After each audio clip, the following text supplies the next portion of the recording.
Ya, dalam kesempatan kali ini kita akan coba melihat kembali isu permasalahan di Papua melalui pendekatan yang akademis. Maka dari itu dalam riset yang kita lakukan, kita berharap dari identifikasi masalah yang sudah kita susun dapat menjadi satu rekomendasi kebijakan yang baik ke depan. Dalam prosesnya memang dalam tahap perumusan fokus kajian, pendekatan penelitian, hingga jenis dan sumber data, ini memang berakar dari preliminary research ya. Jadi kita sudah mencoba semaksimal untuk memetakan. Seperti contoh dalam perumusan fokus kajian ya, kita coba melihat dinamika konflik, resiko-resiko yang ditimbulkan terhadap warga sipil, kelompok-kelompok marginal dan kelompok-kelompok rentan ya. Dan kita juga nanti ke depan akan melihat bagaimana respon warga ya, dan strategi perlindungan terhadap masyarakat itu sendiri. Dan kita juga tidak bisa melupakan ya bahwa pengambilan data kita secara langsung di wilayah Papua begitu. Ada juga kita menggunakan data-data sekunder sebagai bahan-bahan yang nanti akan memperkaya kajian-kajian yang selama ini kita coba susun sedemikian rupa. Dan ini semua tidak lepas karena rasa kecintaan kita ya terhadap bumi Indonesia, dan harapan besar kita adalah kita sebagai motor penggerak ya, motor penggerak dan juga agen perubahan. Tidak hanya di wilayah-wilayah barat, tetapi di wilayah yang paling timur, yaitu Papua.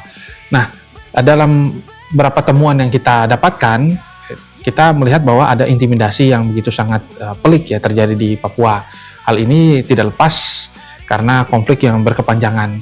Nah, konflik yang berkepanjangan ini membuat pembangunan akhirnya menjadi cukup sulit ya tercapai dan terjadi di sana.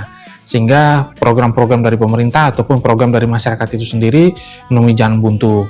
Selanjutnya kita juga menemukan fakta bahwa ada disinformasi dan juga propaganda. Ya mungkin ini adalah hal yang paling sensitif, tetapi pada esensi utamanya yang kita harapkan adalah seluruh elemen masyarakat harus membedakan juga mana yang benar-benar satu kritik yang membangun atau kritik yang akhirnya memecah belah masyarakat itu sendiri. Politik divide et impera ternyata memang menjadi salah satu propaganda yang sangat efektif di Indonesia. Maka dari itu perang melawan hoax dan juga perang melawan propaganda-propaganda yang memecah belah bangsa ini menjadi salah satu temuan yang kita dapatkan di sana. Selanjutnya terkait dengan masalah pengungsian secara paksa ya. Nah, ini tidak lepas karena harapan besar kita semua bahwa sebenarnya Papua ini mendapatkan distribusi keadilan. Akan tetapi distribusi keadilan ini akhirnya dimaknai dengan makna yang begitu sangat buram ya dan kabur. Maka dari itu ada tekanan-tekanan yang menyebabkan pengungsian paksa. Ini sebaran-sebaran mereka, terus distribusi ini tidak berjalan dengan begitu maksimal, menyebabkan banyak sekali wilayah-wilayah yang mengalami kerentanan ya, karena mereka terlepas dari wilayah yang seharusnya begitu.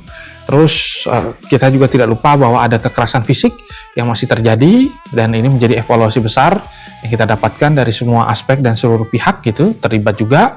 Maka dari itu hal-hal tersebut menjadi satu titik tekan ya yang masih ya, marak dan menjadi sorotan, bahkan bukan hanya di dalam sorotan nasional tapi juga sorotan dunia begitu. Dan kita tahu kekerasan fisik adalah sesuatu yang sebenarnya melawan dari hak asasi manusia itu sendiri. Terakhir, terkait dengan gangguan kesehatan dan juga masalah pendidikan. Sangat fundamental, harusnya masalah pendidikan ini menjadi hak segala bangsa ya. Dan kita tahu bahwa pendidikan itu pasti akan mengubah masa depan. Tetapi kita juga tidak boleh melupakan bahwa negara harus hadir dalam sektor kesehatan. Nah, dalam kesempatan kali ini, kita akan coba menitik beratkan pada dua aspek itu, kesehatan dan juga pendidikan.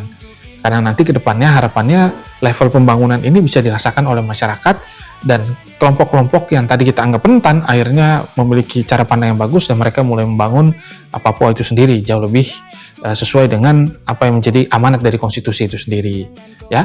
Mungkin itu saja yang sementara dapat kita sampaikan terkait dengan lokasi penelitian, terkait dengan temuan-temuan yang jauh lebih kompleks nantinya akan disampaikan oleh rekan-rekan peneliti yang lain. Saya Evata Filomeno Borromeo Duarte, salah satu peneliti dari MPSI. Terima kasih, selamat malam.